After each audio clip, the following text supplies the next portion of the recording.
For me, the study of art history starts off very simply with the study of specific pieces of art, and that's all well and good and interesting. But what's far, far, far more important is understanding what images do, how they work, how they speak to you, how they manipulate you, what they're meant to say to you, how that some of that meaning is hidden and works on you without you even knowing it.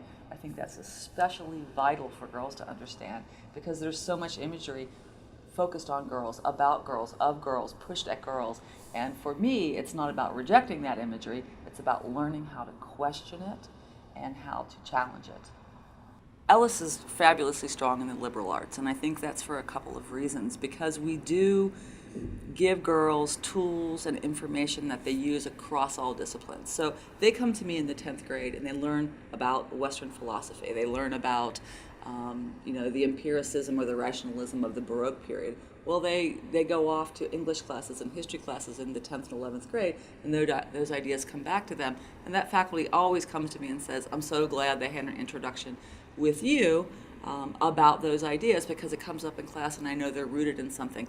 And I know they're rooted in not just sort of a theoretical understanding of it, but they've seen artwork that expressed it. They've seen how people have dealt with and expressed those ideas. And I think that makes that learning stronger and more powerful. It's interesting to me that the last place I taught before I came to teach at Ellis in the classroom was at CMU. And I taught an economic anthropology class that was all boys, or all young men, I should say. It was a very different environment. So teaching girls is far, far, far more collaborative. It's much more discussion-based, and I find that girls are much more willing to learn from each other than boys are. When I was teaching this class that had all boys, I was the teacher, they were the students, they wanted the information, there wasn't the same sort of give and take. In my classroom here, far more, let's develop your idea, what do you think about what she said, how do you respond to that? Much, much more collaborative and discussion-based than other educational settings I've been in.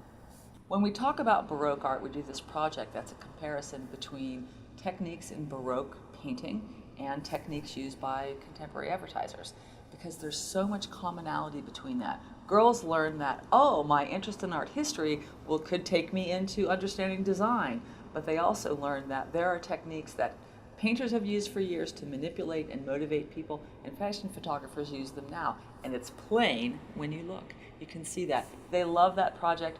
We make a comparison on a poster between a painting and something from Vogue or something from some other magazine, and there's always incredible insight about how the body is used and what it says. I'm Sara Sturdevant. I'm the chair of the Visual Arts Department at the Ellis School.